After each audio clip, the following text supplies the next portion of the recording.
ನಮಸ್ಕಾರ ಸ್ನೇಹಿತರೆ, ನಾನು ನಿಮ್ಮ ಹರೀಶ್. ಧರ್ಮಸ್ಥಳದಲ್ಲಿ 6ನೇ ದಿನದ ಸಮಾಧಿ ಆಗುವಂತ ಜಾಗದಲ್ಲಿ ಈಗ ನಾವಿದ್ದೀವಿ. ಈಗಾಗಲೇ ಸಮಾಧಿಯನ್ನು ಅಗಿಲಿಕ್ಕೆ ಕಾರ್ಮಿಕರೆಲ್ಲ ಕೂಡ ಬಂದು ಸಕಲ ಸಿದ್ಧತೆಗಳೆಲ್ಲ ಮಾಡ್ಕೊಂತ ಇದ್ದಾರೆ. ಈಗಾಗಲೇ ನೀವು ನೋಡಬಹುದು, ನನ್ನ ಬಲಭಾಗದಲ್ಲಿ ಈಗಾಗಲೇ ಹಿಟಾಚಿ ಗಾಡಿ ಒಂದು ಬಂದು ನಿಂತಿದೆ. ಈಗಾಗಲೇ ಕಾರ್ಮಿಕರು ಸಮಾಧಿ ಆಗಲಿಕ್ಕೆ ಬೇಕಾದಂತಹ ಸಿದ್ಧತೆಗಳನ್ನ ಮಾಡ್ಕೊಂತ ಇದ್ದಾರೆ.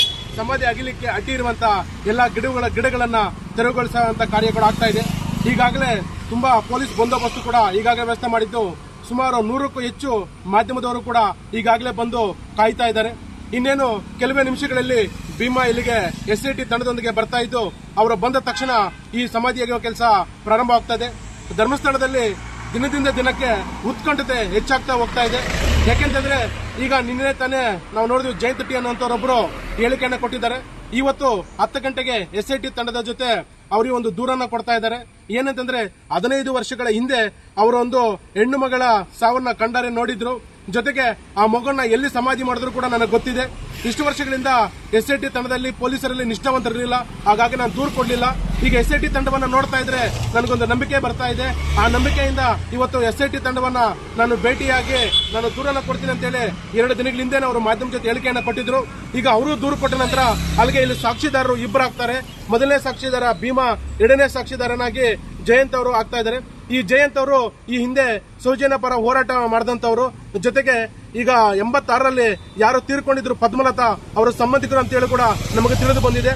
ಈಗ ಭೀಮಾ ತೋರಿಸಿರುವಂತ 13 ಜಾಗಗಳಲ್ಲಿ ಈಗಾಗಲೇ 10 ಜಾಗವನ್ನ ಈಗಾಗಲೇ ಅಗದಿದ್ದು, ಅಲ್ಲಿ ನಮಗೆ ಈಗ SIT ತಂಡಕ್ಕೆ ಬೇಕಾದಂತಹ ಕುರುಹುಗಳೇನು ಅಲ್ಲಿ ಸಿಕ್ಕಿಲ್ಲ.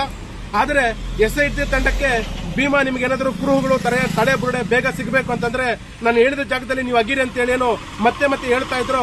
ಆ ಜಾಗ 11ನೇ ಪಾಯಿಂಟ್, 10ನೇ ಪಾಯಿಂಟ್, ಮತ್ತೆ 12ನೇ ಪಾಯಿಂಟ್, 13ನೇ ಪಾಯಿಂಟ್. ಈ ಪಾಯಿಂಟ್ಗಳನ್ನ ನಾನು ಎಲ್ಲೆಂದರಲ್ಲಿ ಹೆಚ್ಚು ದೇಹಗಳನ್ನ ನಾನು ಊತಾಕಿದ್ದೀನಿ, ಅಲ್ಲಿ ಅಗಿರಿ ಅಂತ ಹೇಳ್ತಾ ಇದ್ರು. ಹಾಗಾಗಿ ಇದು ಹೆಚ್ಚು ಉತ್ಕಂಠತೆಯನ್ನ ಉಂಟು ಮಾಡಿದೆ ಅಂತಂದ್ರೆ ತಪ್ಪಾಗಲಾರದು. ಯಾಕೆಂತಂದ್ರೆ ಭೀಮಾ ಹೇಳಿದಂತ ಜಾಗ ಏನಿತ್ತು ಅದನ್ನು ಅಗೆಯುವಂತ ಕೆಲಸ ಇವತ್ತು ಆಗ್ತಾ ಇದೆ. ನಿನ್ನೆ ಮೊನ್ನೆ ಇಲ್ಲಿ 3 ಗಂಟೆಗೆ ಮಳೆ ಹೆಚ್ಚಾಗಿತ್ತು, ಹಾಗಾಗಿ ಹೆಚ್ಚು ಅಗಿಲಿಕ್ಕೆ ಅವಕಾಶ ಇರಲಿಲ್ಲ. ಜೊತೆಗೆ ಭಾನುವಾರ ದಿನ ಕೂಡ ರಜಾ ದಿನ ಆದ್ದರಿಂದ ಈ ಸಮಾಧಿ ಆಗೋ ಕೆಲಸಕ್ಕೆ ವಿರಾಮವನ್ನು ಕೊಟ್ಟಿದ್ರು. ಆದರೆ ಇಂದು ಸೋಮವಾರ ಈಗಾಗಲೇ ಮಳೆ ಬರುವಂತಹ ಸಾಧ್ಯತೆಗಳಿದ್ದು, ಇವತ್ತು ಮಳೆ ಸಮಾಧಿ ಆಗಲಿಕ್ಕೆ ಎಷ್ಟು ಮಟ್ಟಿಗೆ ಸಹಕಾರ ಕೊಡುತ್ತೆ ಅನ್ನೋದನ್ನ ಕಾದು ನೋಡಬೇಕಾಗಿದೆ. ಆದರೆ SIT ತಂಡ ಬಂದ ತಕ್ಷಣ ಇಲ್ಲಿ ಕೆಲಸ ಕಾರ್ಯಗಳನ್ನ ಸಿದ್ಧ ಮಾಡಲಿಕ್ಕೆ ಈಗಾಗಲೇ ಸಕಲ ಸಿದ್ಧತೆಗಳನ್ನು ಕೂಡ SIT ತಂಡ ಮತ್ತೆ ಈ ಧರ್ಮಸ್ಥಳಕ್ಕೆ ಸಂಬಂಧಪಟ್ಟಂತ ಗ್ರಾಮ ಪಂಚಾಯಿತಿ ಅಧಿಕಾರಿಗಳೆಲ್ಲ ಕೂಡ ವ್ಯವಸ್ಥೆ ಮಾಡ್ಕೊಂಡಿದ್ದಾರೆ. ಈಗಾಗಲೇ ನೀವು ನೋಡಬಹುದು, ಈ ಕಡೆ ಹಿಟಾಚಿ ಬಂದು ಈ ಅಧಿಕಾರಿಗಳು ಮತ್ತೆ ಭೀಮಾ ಹೊಡ್ಕೋಗ್ಲಿಕ್ಕೆ ರಸ್ತೆ ತೆರವುಗೊಳಿಸುವಂತ ಕೆಲಸವನ್ನ ಮಾಡ್ತಾ ಇದ್ದಾರೆ. ಈಗಾಗಲೇ ಎಲ್ಲಿ ಅಗಿತೀವೋ ಅಲ್ಲಿ ಆ ಗ್ರೀನ್ ಮ್ಯಾಟ್ ಅನ್ನು ಹಾಕೋದ್ರ ಮುಖಾಂತರ ಭದ್ರಪಡಿಸುವಂತ ಕೆಲಸ ಕೂಡ ಈಗ ಆಗ್ತಾ ಇದೆ. ಹಾಗಾಗಿ ಇವತ್ತು ಧರ್ಮಸ್ಥಳದಿಂದಲೇ ನಮ್ಮ ತಂಡ ಗ್ರೌಂಡ್ ರಿಪೋರ್ಟ್ ಅನ್ನ ಕೊಡ್ತಾ ಇದೆ. ಈ ಮತ್ತೆ ಈ ಧರ್ಮಸ್ಥಳದಲ್ಲಿ ಏನ್ ನಡೀತಾ ಇದೆ ಕ್ಷಣದ ಮಾಹಿತಿ ಕೂಡ ನಮ್ಮ ತಂಡ ನಮ್ಮ ವಾಹಿನಿಯಲ್ಲೇ ನಾವು ಕೊಡ್ತಾ ಇದೀವಿ. ತಾವ್ಯಾರಾದ್ರೂ ಇದೇ ಮೊದಲ ಬಾರಿಗೆ ನಮ್ಮ ಚಾನಲ್ ನೋಡ್ತಾ ಇದ್ರೆ ಸಬ್ಸ್ಕ್ರೈಬ್ ಮಾಡ್ಕೊಳ್ಳಿ. ಇಲ್ಲಿ ಈ 13ನೇ ಜಾಗದಲ್ಲಿ ಏನ್ ಸಿಗುತ್ತೆ ಅನ್ನುವಂಥದ್ದು ಇಡೀ ರಾಜ್ಯದ ಜನ, ದೇಶದ ಜನ ಕಾಯ್ತಾ ಇದ್ದಾರೆ.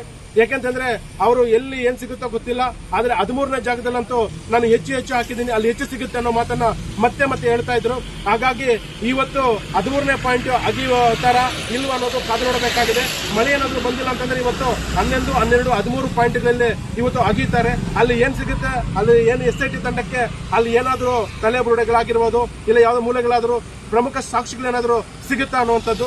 ಒಂದ್ ವೇಳೆ ಸಿಕ್ಕಿದ್ರೆ ಅದರ ವಿರುದ್ಧ ಯಾವ ರೀತಿ ಕ್ರಮ ಕೈಗೊಳ್ತಾರೆ ಅನ್ನೋದು, SIT ತಂಡ ಯಾವ ರೀತಿ ಕ್ರಮ ಕೈಗೊಳ್ಳುತ್ತೆ ಅನ್ನೋದನ್ನ ಕಾದು ನೋಡಬೇಕಾಗಿದೆ. ಇದು ಈ ಕ್ಷಣದ ಸುದ್ದಿ ಸ್ನೇಹಿತರೆ.